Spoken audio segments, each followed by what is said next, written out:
Snacks வந்து செய்து காட்ட போகிறேன். இது வந்து கிரான்பெரிஸ் வந்து பழம், அது வந்து காஞ்சது, அதை எடுத்து வச்சுருப்பேன். அடுத்தது வந்து ஃப்ளக்ஸி சீட்ஸ் வந்து இதை வந்து கொஞ்சம் அறுவல் நுறுவலாக அரைச்சபடி இதை வச்சுருக்குது.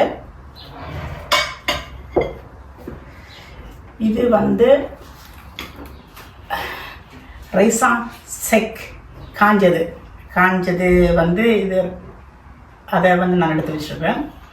ஓகே, அடுத்தது வந்து இது பீனட்ஸ், இது கொஞ்சம் பீனட்ஸ் எடுத்து வச்சுருக்கேன். இதுவும் வந்து ஒரு எல்லாமே ஒரு 150-200 கிராம் மட்டில் தான் வரும், ஆனால் இது வந்து 200 கிராம். இது வந்து வால்நட்ஸ் எடுத்து வச்சுருக்கேன், இது வந்து 200 கிராம். இது வந்து டார்க் சாக்லேட் வந்து இதில் வந்து நார்மலாக வந்து 125 கிராம், நான் 5 எடுத்துறேன் இதில். இது வந்து ஆல்மண்ட், இது வந்து 200 கிராம்.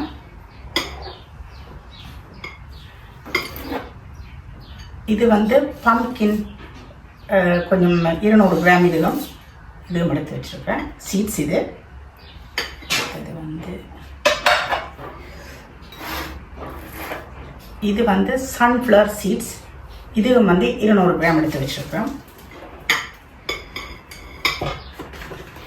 இது ஏசல் நட்ஸ், இதுவும் வந்து 200 கிராம் எடுத்து வச்சுருக்கேன்.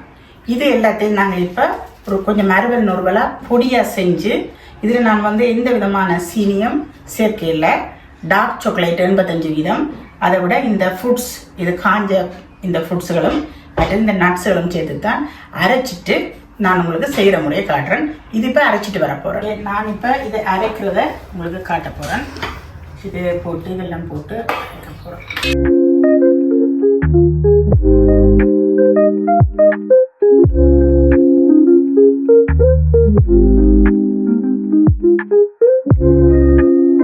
ஃபுல்லாக அரைக்க தேவையில்லை, கொஞ்சம் அறுவல் நுறுவலாக இருந்தால் தான் நல்லா இருக்கும். கறி வர்றதுக்கு பிறகு அறுவல் நுறுவலாக அரைச்சிடும்.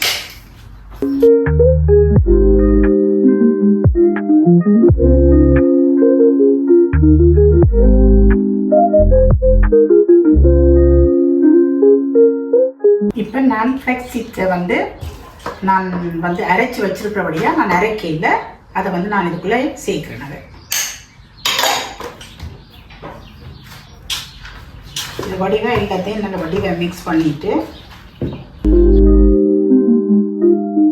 ஓகே, நான் இப்போ என்னதான் எல்லாம் அரைச்சிட்டு வந்து நான் இப்போ இந்த சாக்லேட் வந்து